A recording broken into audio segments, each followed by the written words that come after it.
اور پھر جب آپ گندم کا ریٹ اتنا زیادہ کر دیں گے تو اس مزدور کا کیا بنے گا جو روزانہ 2 کلو آٹا خرید کرتا ہے. تو کوئی توازن نہیں ہے, کوئی ان کی معاشی پالیسی نہیں ہے, اور ملک میں مہنگائی کی وجہ سے حالات انتہائی ابتر سے ابتر ہوتے چلے جا رہے ہیں. صدیقی صاحب, لوگوں نے پی ٹی آئی کو ووٹ دیے تبدیلی کے لیے, کیا آپ سمجھتے ہیں تبدیلی آئی ہے یا آپ کو کہیں نظر آئی ہے؟ تبدیلی خاک آئی ہے, وہی پرانی بوتل میں نئی شراب ہے. تبدیلی لانے والے جو تھے, جو یہ کہتے تھے کہ جی ہم ملک میں چینج لائیں گے, معاشی انقلاب آئے گا, یہ 250 ارب فلاں کے منہ پہ ماریں گے, IMF کے منہ پہ ماریں گے, قرضے نہیں لیں گے, خودکشیاں کر لیں گے. کیا ہوا؟ جو اس دور میں جتنے قرضے لیے گئے اتنے پاکستان کی تاریخ میں مثال نہیں ملتی کہ اتنے جو پہلے کسی گورنمنٹ نے قرضے جو ہے وہ لیے ہوں.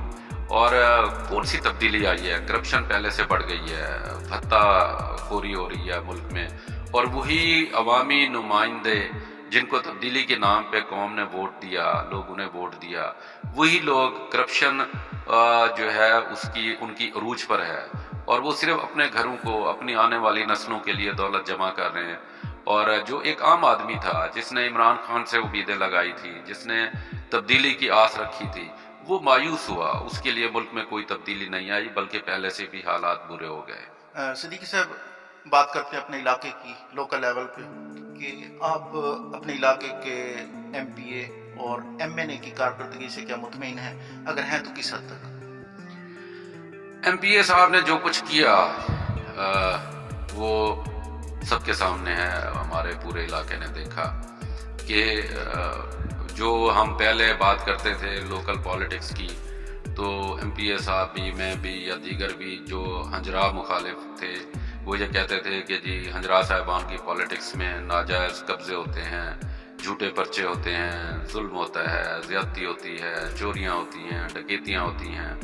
اب بتا دیں MPA صاحب کے کون سی چینج وہ لے کر آئے ہیں. لوگوں نے ان کو بھی چینج کے لیے ووٹ دیا تھا, اور ہنجرا صاحبان سے لوگوں نے اس بات پہ کہ جی ان کا جو طرز سیاست ہے وہ صحیح نہیں ہے, اختلاف کرتے ہوئے ان کو منتخب کیا. تو اب بھی وہی کچھ ہے. میں درجنوں مثالیں ایسی دے سکتا ہوں کہ جن کو ذاتی انتقام کا نشانہ بنایا گیا, جھوٹے پرچے لوگوں کے خلاف ویسے ہو رہے ہیں, قبضے جو ہے وہ ویسے ہو رہے ہیں, چوریاں ڈکیتیاں ویسے ہو رہی ہیں, تھانوں میں, اداروں میں کرپشن جو ہے وہ انتہا کو ہے, اور پٹواریوں سے بھتے لیے جا رہے ہیں, ADLR سینٹر سے بھتے لیے جا رہے ہیں, رجسٹری برانچ سے بھتے لیے جا رہے ہیں, اور تمام محکموں میں لوٹ مار جو ہے وہ مچی ہوئی ہے. میونسپل کمیٹی کا بیڑا غرق کر دیا انہوں نے. جو ہماری ماڈل میونسپل کمیٹی تھی کوٹدو, جس کو اربوں روپے کے, کروڑوں کے نہیں, اربوں روپے کے فنڈز آئے, جو پنجاب کی چند تحصیلوں میں ایک یہ تحصیل تھی کوٹدو جو ماڈل میونسپل کمیٹی ڈکلیئر ہوئی تھی, اور اس کی حالت جو ہے وہ ابتر ہے, اور اس کے ذمہ دار صرف اور صرف MPA صاحب ہیں. انہوں نے اس ادارے پہ اپنی دھاک بٹھائے رکھی, اپنی مرضی کے فنڈز جو ہے وہ تقسیم کرائے, اور پھر اگر کوئی کام انہوں نے جو گورنمنٹ سے فنڈ لے کے آئے, چونکہ ٹھیکیدار خود تھے, اپنے رشتہ دار, وہ جو رشتہ دار ہیں وہ بھی اب تو چیخ رہے ہیں, بل بلا رہے ہیں کہ ان کا بھی صرف نام یوز ہوا ہے. بیک پہ جتنی بھی پیمنٹس تھیں وہ MPA صاحب نے خود نکلوائی ہیں. کوئی ایک پروجیکٹ شروع ہوتا ہے تو اس پہ کام شروع کرا کے اس کی پیمنٹ نکلوا لینی ہے, اور پھر اس کو وہیں پہ وہیں کا وہیں چھوڑ دینا ہے, اور وہ پڑا ہوا ہے. اس میں بہت سارے جو پتل روڈ کا ہے, رو اسماعیل پارک کا ہے, جو دیگر اس طرح کے کام جو شروع کرائے, کوئی ایک کام بھی پایا تکمیل کو نہیں پہنچا. ہاں, MNA صاحب کے حوالے سے ان کی بے شک سیاسی طور پہ میرا ان سے بھی اختلاف ہے, لیکن انہوں نے جو ہے کم از کم علاقے میں روڈز جو ہے وہ کافی حد تک بہتر بنائے ہیں, اور ان پہ ابھی تک کوئی کرپشن کا چارج بھی جو ہے کوئی نہیں ہے, اور کوئی ایسی بات بھی سامنے نہیں آئی. لیکن MPA صاحب نے بیڑا غرق کیا کمیٹی کا. جو بھی پروونشل ادارے تھے, ہاسپٹل تھا اس کا بیڑا غرق ہے, اس کے انتظامی امور میں مسلسل MPA صاحب کی مداخلت رہی ہے, جس وجہ سے آج تک ہاسپٹل کی حالت بہتر نہیں ہوئی. وہاں کوئی ڈیوٹی پہ ڈاکٹر پراپر ٹائم پہ نہیں ہوتے, وہاں پہ ٹراما سینٹر آج تک نہیں بن سکا, وہاں سے کارڈیالوجی وارڈ جو ہے وہاں پہ وہ آج تک اس کو فعال نہیں کیا جا سکا, اور وہاں پہ میڈیسن کسی غریب کو نہیں ملتی. جہاں تحصیل ہیڈ کوارٹر ہاسپٹل میں کسی غریب کو ڈسپرین کی گولی تک فری نہ ملتی ہو تو اس ہاسپٹل کا کیا فائدہ ہے؟ تو مقامی ایم پی اے صاحب نے تو صرف جو ہے وہ اپنا خاندان بھی نہیں کہوں گا، اپنے گھر کی حد تک انہوں نے صرف سوچا ہے، اپنے بچوں کا سوچا ہے اور اپنے لیے دولت کٹھی کی ہے. باقی کوئی حلقے کی عوام کو کوئی سکون نہیں ملا، کوئی ریلیف نہیں ملا، کرپشن سے ان کی جان نہیں چھوٹی. صدیقی صاحب، پچھلا دور نون لیگ کا یعنی ہجرا خاندان تھے، اب اشرف خان پرنس صاحب اور شبیر علی قریشی صاحب ہیں. آپ ان دونوں کو کمپیئر کریں کہ کوٹہ دو میں تبدیلی یا ترقیاتی کام زیادہ کنہوں نے کرائے ہیں، نون لیگ نے کرائے ہیں یا موجودہ پی ٹی آئی نے؟ دیکھیں، ہمارا کوٹدو جو ہے یہ سیلاب کے بعد جہاں پہ سارا انفراسٹرکچر جو تھا وہ تباہ ہو چکا تھا، سڑکیں تباہ ہو چکی تھیں. اسی وجہ سے اس کو کوٹدو کو میونسپل کمیٹی کو ماڈل میونسپل کمیٹی ڈکلیئر کیا گیا تھا کہ یہ سیلاب زدہ علاقہ ہے. یہاں پہ بہت زیادہ کام کی جو ہے وہ ضرورت تھی. اور میاں شبیر علی قریشی صاحب نے، ایم این اے صاحب نے، چونکہ ان کے پاس انہیں قدرت نے ایک موقع بھی دیا، چانس بھی دیا، انہیں منسٹری بھی ملی، اس بنیاد پہ انہوں نے کوشش کی ہے جس حد تک روڈز جو مجھے دیکھنے میں نظر آئے ہیں وہ بنے ہیں، یا یہاں پہ پاسپورٹ آفس کا قیام، وہ بھی ایک اچھا احسن اقدام تھا. یہ چیزیں جو ہے ہوئی ہیں. باقی ایم پی اے صاحب کی تو صرف باتیں ہی ہیں اور تو کچھ نہیں ملا. میرے کہنے کا مقصد صرف کمپیئر کرنا تھا ہجرا خاندان نے کتنے ترقیاتی کام کرے ایز ٹو کمپیئر موجودہ پی ٹی آئی. زیادہ وہاں ہوئے تھے، 3.5 سال تو تقریباً ہو چکے ہیں. کیا انہوں نے زیادہ کرائے ہیں یا نون لیگ نے کرائے تھے؟ میں اس کو کمپیئر کس طرح سے کروں؟ انلکیلی ہمارے ہاں جو طرز سیاست ہے، ہم جا کے حکومتوں میں بیٹھ کے ڈی ایس پی اپنی مرضی کا مانگتے ہیں، ہم جا کے اے سی اپنی مرضی کا مانگتے ہیں، تحصیلدار ہمارے جو منتخب نمائندے ہیں وہ جا کے اپنی مرضی کا لگواتے ہیں، اور بدقسمتی سے ایک ایس ایچ او کی ٹرانسفر اور پوسٹنگ کے لیے بھی ہم جا کے سی ایم ہاؤس سے ڈائریکٹو ایشو کراتے ہیں، پٹواری کی پوسٹنگ کے لیے بھی کراتے ہیں. تو نہ اس دور میں جو کام ہونے چاہیے تھے، جو استحقاق تھا کوٹدو کا، نہ نون لیگ کے دور میں ہوئے ہیں، نہ ہی جس حساب سے ہونے چاہیے تھے وہ اب کے اس دور میں ہوئے ہیں. صدیق صاحب، ایک چیز آپ بتائیے گا کہ الیکشن کے دوران جو سیاستدان وعدے کرتے ہیں، باتیں کرتے ہیں اور الیکشن جیتنے کے بعد بھول کیوں جاتے ہیں؟ بالکل ایسے ہی ہے. جو ہمارا ایکسپیرینس ہے دیکھنے میں آتا ہے لوکل پولیٹکس میں، شاید یہ لگتا ہے کہ الیکشن جیتنے کے بعد یہ نظر آ رہا ہوتا ہے کہ 5 سال بہت بڑا پیریڈ ہے. جیسے انسان گناہ سے توبہ کرنے میں سوچتا رہتا ہے کہ میں جوانی میں توبہ کر لوں گا، میں بڑھاپے میں جا کے توبہ کر لوں گا، اگلے سال توبہ کر لوں گا، اور اس کو پھر موقع نہیں ملتا. اسی طرح سے بہن یہی پوزیشن ہے کہ جی 5 سال ہیں، پھر چلو جی ابھی تو 4 سال ہیں، ابھی تو 3 سال ہیں، ابھی تو 2 سال ہیں، اور وہ 2 سال بھی گزر جاتے ہیں، 4 سال بھی گزر جاتے ہیں، 5 سال بھی گزر جاتے ہیں. اور انسان کے اندر کی جو ہوس ہے اپنی، بس انسان جب اقتدار میں آ کے جو وہ کہتے ہیں، جیسے حضرت علی کا قول ہے کہ انسان بے نقاب ہوتا ہے، وہ بدلتا نہیں ہے. جس انسان کی جو نیچر ہے وہ بے نقاب ہو جاتا ہے، وہ ایکچوئل تھا ہی ویسا. اور یہ ضروری نہیں ہے کہ ہر انسان اس نے جو وعدے کیے ہوں اپنی الیکشن کمپین کے دوران اور بعد میں وہ بھول جائے. یہ سب کے لیے ضروری نہیں ہے. بہت سے لوگ ایسے ہیں جو اس سے ایکسیپشن بھی ہے. وہ لوگ اپنی محنت کرتے ہیں، اگر انہیں قدرت موقع دیتی ہے، انہیں چانس ملتا ہے تو وہ محنت بھی کرتے ہیں، اپنے وعدے یاد بھی رکھتے ہیں اور اپنی اوقات بھی یاد رکھتے ہیں، اور وہ لوگوں کو عزت احترام بھی اسی طرح سے دیتے ہیں، اور پھر اپنے حلقے کے لیے، اپنے علاقے کے لیے کام بھی اسی طرح سے کرتے ہیں. لیکن میں سمجھتا ہوں چھوٹے لوگ ہی ہوتے ہیں وہ جو الیکشن میں تو آ کے بڑھکیاں ماریں کہ ہم یہ کریں گے، ہم وہ کریں گے، اور الیکشن کے بعد صرف اپنا گھر بھریں گے. تو وہ چھوٹے لوگ ہیں، ان کی چھوٹی سوچ ہے، ان کی اتنی ہی سوچ تھی کہ بس وہ الیکشن میں باتیں کی اور انہیں یہ لگتا ہے کہ شاید ہمیں پھر عوام میں نہیں جانا پڑے گا، لیکن بہرحال پھر جانا پڑے گا، اور عوام جو ہے وہ بہترین احتساب کر سکتی ہے الیکشن کے موقع پہ. بات کرتے ہیں اداروں کے حوالے سے. موجودہ سچویشن کیا چل رہی ہے اداروں کی؟ ایک غریب شخص جو کام کرانے کے لیے آفس جاتا ہے، کیا اس کا کام ویسے ہی ہوتا ہے جیسے ایک امیر شخص کا ایک کال پہ ہو جاتا ہے یا کسی ایک رکے پہ ہو جاتا ہے؟ بالکل نہیں، بالکل نہیں. میں اس بات کو کہ ہر آدمی کو بطور شہری قانون کی نظر میں, آئین کی نظر میں امیر اور غریب میں کوئی فرق نہیں ہے. جتنا استحقاق اس پاکستان کے اداروں میں امیر کا ہے اتنا ہی استحقاق غریب کا ہے. جس طرح امیر کی بات سنی جانی چاہیے اسی طرح سے غریب کی بات سنی جانی چاہیے, لیکن ہوا آج تک پاکستان میں یہ نہیں ہے. یہاں تو انلکیلی ہمارے قومی اسمبلی میں جو قوانین پاس ہوتے ہیں, جو قانون سازی ہوتی ہے, وہ بھی افراد کے لیے ہوتی ہے, قوم کے لیے نہیں ہوتی. کسی فرد کو فائدہ دینا ہے تو اس کے لیے قانون بنا دیا جاتا ہے, قوم کے فائدے کے لیے تو قانون بھی یہاں پہ نہیں بنتے. تو اداروں میں پھر ہمارے جو چھوٹے سرکاری ادارے ہیں, ان میں یہ کیسے ہو سکتا ہے کہ یہ کبھی انہوں نے کیا ہو عمل کے غریب کے لیے بھی وہی مقام ہے اور امیر کے لیے کبھی نہیں. غریب بیچارہ جا کے دروازے پہ, اسے تو اندر گھسنے کوئی نہیں دیتا. جو گزٹڈ آفیسر ہے اس کے دفتر میں, وہ تو جا کے باہر سارا دن بیٹھا رہتا ہے اور صاحب اندر گپ لگا رہے ہیں, صاحب اندر کسی آنے والے سفید پوش کو چائے پلا رہے ہیں, صاحب کسی ایم این اے صاحب کے وہاں پہ مشیر آئے ہوئے ہیں, ایم پی اے صاحب کے وہاں پہ نمائندے آئے ہوئے ہیں, ان کے معاملات سن رہے ہیں, ان کے ساتھ گپ میں بیٹھے ہیں, اور غریب دفتر کے باہر کئی دن دھکے کھا کے باہر بیٹھ کے واپس آتا ہے, اس کی کوئی نہیں سنتا.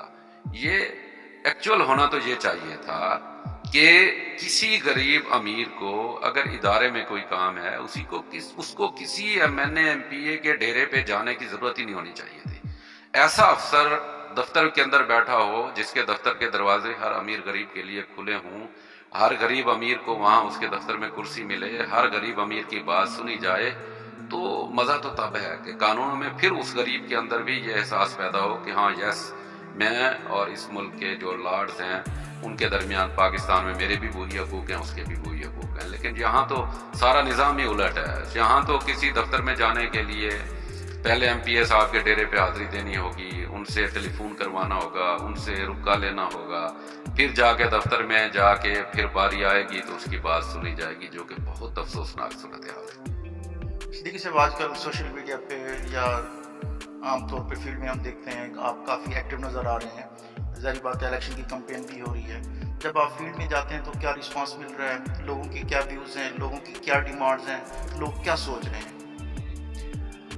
ہاں الحمدللہ, میں واقعی فیلڈ میں میری ایکٹیویٹی کچھ زیادہ ہے, میں کر رہا ہوں اپنے حساب سے. اس کو الیکشن کمپین نہیں کہہ سکتے, ایک رابطہ مہم ہے, عوام رابطہ مہم, اپنے احباب کے پاس, لوگوں کے پاس جانا ہے. اور میں دیکھ رہا ہوں کہ ہمارے علاقے کے لوگ جس طرح پہلے حضرات صاحبان کی سیاست سے تنگ تھے, اور علاقے میں جو جس طرح سے لوگوں نے ان کے طرز سیاست سے جس نفرت کا اظہار کیا, اور 30 سال بعد وہ جو نفرت دیکھنے کو آئی, وہی نفرت ایم پی اے صاحب کے خلاف 3 سال بعد دیکھنے کو ملی. اور میں الحمدللہ مختلف علاقوں میں, شہر میں اور قرب و جوار میں, دیہاتوں میں, اپنے پورے حلقے میں میں جا رہا ہوں. بڑا اچھا رسپانس ہے لوگوں کا, چونکہ لوگ اس پرانے سسٹم سے بھی اکتا چکے تھے, ادھر بھی واپس نہیں جانا چاہتے, اور پھر تبدیلی سے بھی اب تنگ آ گئے ہیں, اس سے بھی اکتا چکے ہیں, اور موجود ایم پی اے صاحب کے رویوں سے بھی لوگ اکتا چکے ہیں. تو بہت سے لوگ ابھی صورتحال دیکھ رہے ہیں, اس پہ نظر رکھے ہوئے ہیں, اور بہت سے لوگوں نے میرے لیے واقعی یہ حیران کن ہے کہ جو اقتدار والی پارٹی کا حصہ تھے, اپنی پارٹی کو خیر بات کہہ کر وہ ہمارے ساتھ جوائن کر رہے ہیں. تو اس کی وجہ یہی ہے کہ یہاں پہ انہیں پیار ملتا ہے, یہاں پہ انہیں محبت ملتی ہے, یہاں پہ ان کی بات بھائیوں کی طرح سنی جاتی ہے, یہاں پہ کوئی گودا گیری نہیں ہے, گودا کلچر نہیں ہے, یہاں پہ کوئی کسی کی اہمیت کم اور کسی کی زیادہ والی بات نہیں ہے. تو الحمدللہ ہم دوستوں کو احترام دیتے ہیں. میرے لیے کوئی ورکر نہیں ہے, میرے لیے سب کے سب دوست ہیں جو میرے ساتھ چل رہے ہیں, اور یہی دوست میری برادری بھی ہیں, یہی دوست میرے دست و بازو بھی ہیں, یہی دوست مجھے پورے حلقے میں لے کے جا بھی رہے ہیں, اور میں جا بھی رہا ہوں, اور عام پبلک کی طرف سے الحمدللہ چونکہ ان کو لوگ دیکھ چکے ہیں اس لیے بہت اچھا رسپانس مل رہا ہے. اور میں سمجھتا ہوں کہ اس الیکشن میں کوٹدو کی عوام وہ چاہ رہی ہے کہ وہ حقیقی تبدیلی کی طرف جائے, اور انشاءاللہ ہمیں موقع ملا تو کوٹدو کی عوام حقیقی تبدیلی دیکھے گی. صدیقی صاحب, جس طرح آپ کام کر رہے ہیں, اللہ تعالیٰ آپ کو کامیابی دے. اگر آپ اقتدار میں آ جاتے ہیں تو کیا جو وعدے یا جو باتیں آپ کر رہے ہیں وہ اقتدار میں آنے کے بعد پوری ہوں گی, یا وہ خواب رہ جائے گا؟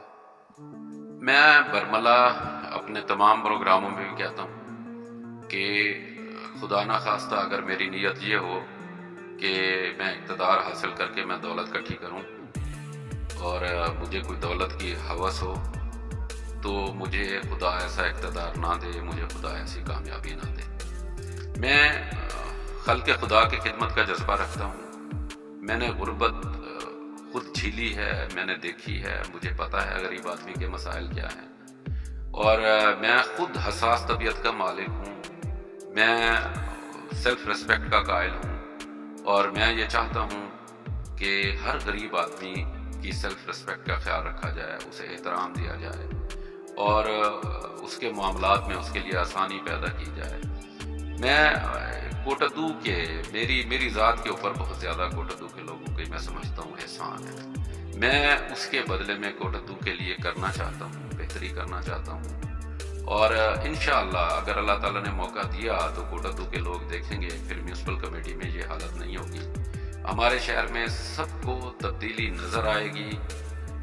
سب سے پہلے میونسپل کمیٹی، ہاسپٹل، یہاں پہ سرکاری تعلیمی ادارے، یہاں پہ رشوت کا خاتمہ، اداروں میں بغیر کسی سفارش کے تاکہ لوگ آ جا سکیں، بغیر کسی سفارش کے وہ اپنے کام خود جا کے کرا سکیں، انہیں کسی ایم پی ایم این اے کے ڈیرے پہ چکر نہ لگانے پڑیں۔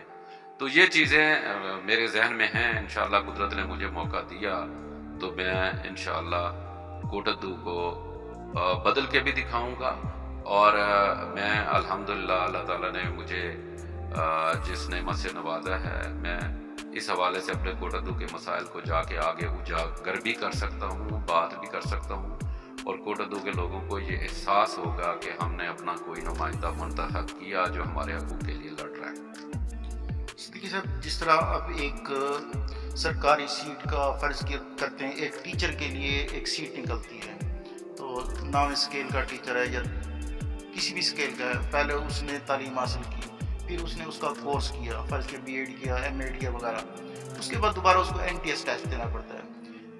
اسی طرح سیاستدان جب آتے ہیں، عوام کی خدمت کے لیے آتے ہیں، تو کیا آپ نہیں سمجھتے کہ عوام کی خدمت کا جذبہ لے کے آتے ہیں، اس کے لیے کوئی کرائٹیریا ایسا ہو جس طرح ہر شعبے کے لیے ایک تعلیم کا ایک درجہ رکھا جاتا ہے، اس کے بعد پھر کورس ہوتا ہے، اس کے بعد پھر ایک این ٹی ایس ٹیسٹ یا اس طرح کا کوئی ٹیسٹ دیا جاتا ہے، جو وہ پاس کرتا ہے پھر اس کو وہ سیٹ ملتی ہے۔ اسی طرح آپ سیاست میں کیا سمجھتے ہیں، ہونا چاہیے نہیں ہونا چاہیے؟ اصل میں کوئی معیار تو ہونا چاہیے، اس میں کوئی شک نہیں، اور ہم جو بات کرتے ہیں جمہوریت کی اور آئیڈیل جمہوریت، ہم اس کی انگلینڈ کی بات کرتے ہیں، وہاں بھی جمہوریت میں جو ہے ہاؤس آف لارڈز ہے اور ہاؤس آف کامنز ہے۔ لارڈز کے لیے الگ ان کا، جیسے ہمارا سینٹ ہے ان کا ہاؤس آف لارڈز ہے، اور ہاؤس آف کامن وہاں پہ کامن پیپل جو ہے وہ جائیں گے، لارڈز اس کے لیے الیکٹ نہیں ہو سکیں گے، اور ملک کی جو قانون سازی ہے وہ ہاؤس آف کامن جو ہے وہ کرتا ہے۔